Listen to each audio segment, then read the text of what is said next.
Freddie Highmore started his acting career in 1999 at just 7 years old. For most, a debut in the British indie scene would be a quiet start. But for Freddie, everything changed in 2004 with Finding Neverland. Playing opposite Johnny Depp and Kate Winslet, Freddie delivered a performance so moving that it earned him critical acclaim and a personal recommendation from Depp for his next massive project, the 2005 blockbuster Charlie and the Chocolate Factory. You found Wonka's last golden ticket! As the wide-eyed Charlie Bucket, Freddie became a household name overnight. He didn't just play a role, he became the global go-to for childhood wonder. Throughout the mid-2000s, he was everywhere, starring as the face of the Arthur and the Invisibles trilogy, the musical Prodigy in August Rush, and even taking on the technical challenge of playing twins in the Spiderwick Chronicles.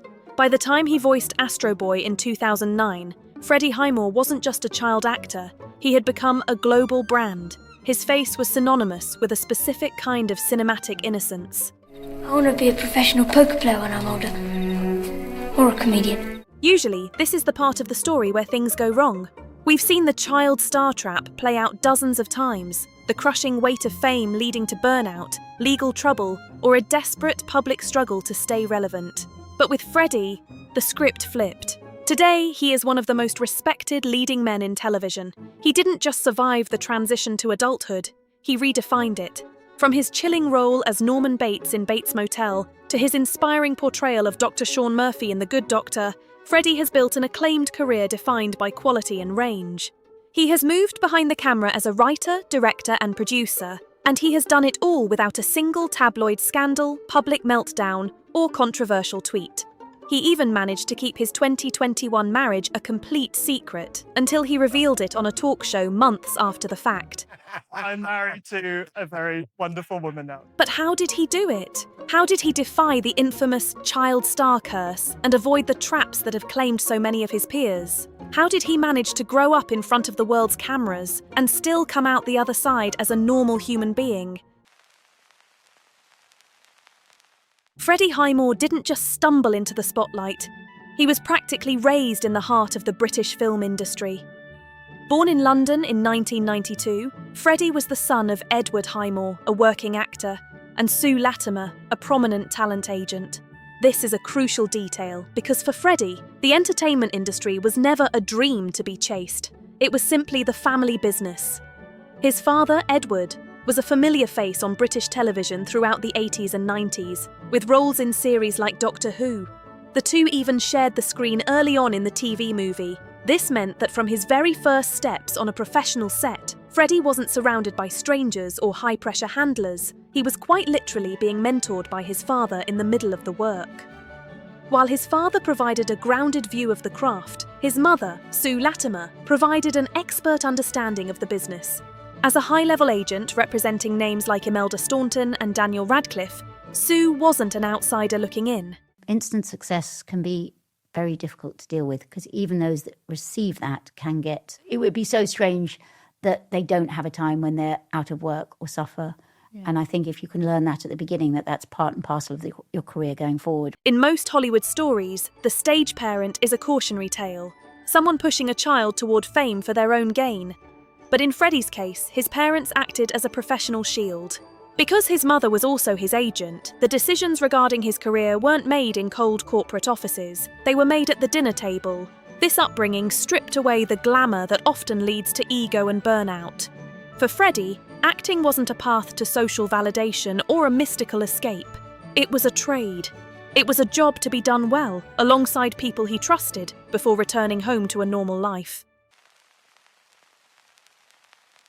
Hollywood has a destructive habit of convincing young actors that the spotlight is the only thing that matters. For many, school is just a nuisance, something to be managed by on-set tutors or eventually abandoned. But Freddie Highmore prioritized his education over everything else.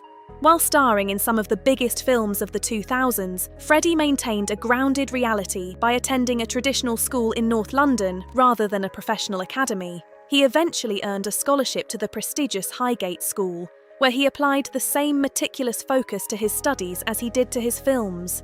To Freddie, his education wasn't a distraction from his career, it was the foundation for it. This commitment to his education was non-negotiable, even when a film took him halfway across the world. In 2009, while filming Master Harold and the Boys in South Africa, Freddie refused to let his studies slip.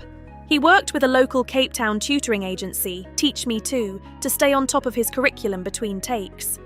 To him, the film set wasn't an escape from reality, it was simply another place to do his homework. But the real test of his philosophy came when it was time for university. Rather than moving to Los Angeles to capitalize on his childhood fame, Freddie stepped away entirely. He enrolled at Emmanuel College, Cambridge, not to study drama, but to study Arabic and Spanish. He wanted to be just another student, and for the most part, he succeeded. At Cambridge, his life looked remarkably ordinary, spending his afternoons on the pitch playing football for the college team, rather than gravitating toward the spotlight. He was so deeply embedded in the student community that he even made a cameo in a local college sustainability video. In 2011, during his summer hiatus, he even enrolled at the London School of Economics to study finance. He was exploring the mechanisms of the world, ensuring that if he stayed in acting, it would be by choice, not necessity. As he told The Telegraph, "I'd work in LA, then return home to normality. Acting was a hobby, not an endgame." His third year at Cambridge, traditionally spent abroad, resulted in a truly surreal double life. In 2012, just as he was being cast as the lead in a major American television series, Freddie was in Kuwait City. He spent those months interning at Gulf Bank, fully immersing himself in the Arabic language. When he finally stepped onto the set of Bates Motel to portray the psychological descent of Norman Bates, he didn't leave his studies behind. He spent his nights in Vancouver writing essays and translating texts.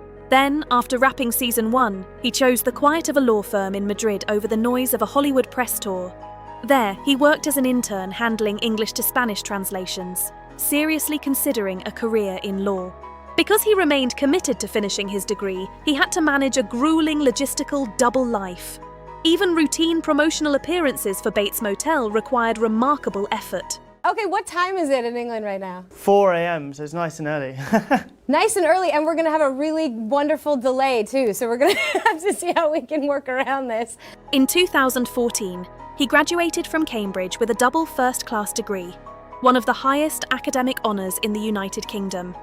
When fame becomes your entire world at age 10, there is often no internal scaffolding to hold you up when the industry's spotlight eventually shifts. Freddie Highmore spent his formative years building that scaffolding, brick by brick, by treating acting as a fascinating addition to a normal life, rather than its primary focus. He avoided the early professionalization that traps so many others. Being involved in film throughout my childhood was an eye-opening education in itself, taking me all around the world and to many different cultures. However, I always remained committed to my academic studies and only last year graduated from the University of Cambridge. Because acting wasn't his entire identity, the industry's volatility couldn't shake his sense of self. Because school was his foundation, Hollywood was just a building he visited, not the ground he stood on. For Freddie, longevity didn't just come from his natural talent, it came from the perspective he gained while doing his homework. For most child stars, the transition to adult roles is a period of desperate reinvention. We've seen the pattern, the sudden edgy photo shoot, the public rebellion, or the aggressive attempt to shock the audience into forgetting the child they once were. For these actors, their early fame isn't a foundation. It's a cage they feel they have to break out of. But Freddie Highmore didn't rebel against his image, he expanded it. The transition began subtly with the 2010 film Toast. Moving away from the magical worlds of Roald Dahl and Luc Besson, Freddie played a young Nigel Slater. It was a serious, grounded role that required a new level of maturity, including his first on-screen gay kiss. To Freddie, it wasn't about the shock value, it was about the craft. As he told the Huffington Post in 2012, "You shouldn't care about what people are thinking about you at the time. They're not caring about you, they're caring about the character." This was followed by The Art of Getting By, where he played George Zinnevoy, a cynical high school senior. Symbolically, the film felt like a farewell to his own childhood. He was playing a character on the precipice of adulthood, much like he was in real life, but Freddie was already thinking 3 steps ahead. He understood that to survive long-term, he had to build a persona that could stand entirely on its own. In that same 2012 interview, months before the world knew he had been cast as a horror icon, he was asked about his dream role. His answer was chillingly prophetic. "I think a killer would be a fun one to play. It would be something completely opposite of a sweet little kid. If you didn't know, you wouldn't quite expect me to be that person who ended up killing everyone in the end." This wasn't just a random thought, it was a strategy.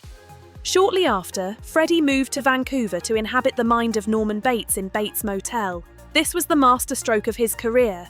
Over 5 seasons, the audience watched Norman grow from a vulnerable 17-year-old into a 22-year-old killer. If Charlie Bucket made him famous, Norman Bates made him dangerous. It was precisely during this time that Freddie did something few actors ever managed to do. He successfully stepped behind the camera. He didn't just play Norman Bates, he helped build his world. He made his writing and directorial debut on the show, eventually rising to the rank of executive producer. He was no longer just a hired hand, he was a creative architect of the show's success. By the time Bates Motel wrapped, the boy from the chocolate factory and the man behind Norman Bates had become 2 distinct figures in the public imagination. They were so far apart, in fact, that people were often surprised to learn they were played by the same actor. Freddie's next move was a complete pivot. Dr. Sean Murphy in The Good Doctor. He moved from playing a budding serial killer to a brilliant surgeon, once again proving his range while continuing his work behind the scenes as a writer, director, and producer. His reputation as a filmmaker has grown so strong that it now extends even to shows he isn't starring in. In 2025, in a full-circle moment of professional respect, Freddie stepped behind the camera to direct an episode of the hit series Fire Country, a show created by and starring his former Bates Motel co-star, Max Theriot. It was the ultimate proof that his peers don't just see him as a fellow actor, they see him as a director they can trust with their own stories. In the modern era of Hollywood, an actor is no longer just a performer. They are expected to be an influencer. Social media has become a secondary job, a place where stars are pressured to sell their authentic selves, chase engagement, and maintain a constant dialogue with millions of strangers. But this constant accessibility comes at a massive cost. For many, especially those who grew up in the spotlight, social media is a breeding ground for burnout and high-stakes drama. We've seen it repeatedly. A misplaced tweet from a decade ago, a misunderstood comment, or the sheer psychological weight of a million voices judging your every move. It creates a surface area for controversy that simply didn't exist 20 years ago. But Freddie Highmore is a ghost in the machine. In a world of oversharing, Freddie has never had a personal social media account. No Instagram, no Twitter, no TikTok. He has intentionally opted out of the parasocial economy, refusing to trade his privacy for relevance. Freddie has developed a very specific, professional way of communicating with his fans. When he needs to interact, he doesn't use a personal handle. He relies on the official accounts of his projects. Whether it was the Reddit Q&A for Bates Motel, or the short, heartfelt video messages on the Good Doctor's official pages, Freddie uses these platforms as a bridge, not a home. Since I'm not on any of the social media, I just wanted to send you all a quick message to say thank you very much for watching the first couple of episodes. You might see verified accounts under his name on Twitter or Facebook, but these exist only as placeholders. They were created to prevent impersonation and are completely inactive. There are no posts, no likes, no shares, and no following, although plenty of followers. Freddie does not manage them, and it's even doubtful he knows the passwords. By staying offline, Freddie has avoided the comment section trap that fuels endless drama for most celebrities. He has no public feuds, no late-night rants, and no political controversies that divide his audience. By remaining a mystery, he lets viewers focus entirely on his characters rather than his personal opinions. This digital silence acts as a shield. It keeps the drama of the industry at arm's length and protects the mental health of an actor who has been working since he was 7 years old. When we look back at the wreckage of Hollywood's child star history, we often search for a secret. We look for the one rule or the one protector that made the difference. But in the case of Freddie Highmore, the secret was actually quite simple: a lifelong, stubborn commitment to being ordinary. This commitment to normality isn't just a PR strategy, it's a lifestyle. Even at the height of his Bates Motel fame, Freddie was laughing off tabloid rumours that he was building a business empire. His reality was far more grounded, even as early as 2013. That's not true. I don't own any restaurants. I don't have anything. I have no empire. I don't even have a car, just a bicycle. I live with my parents in London.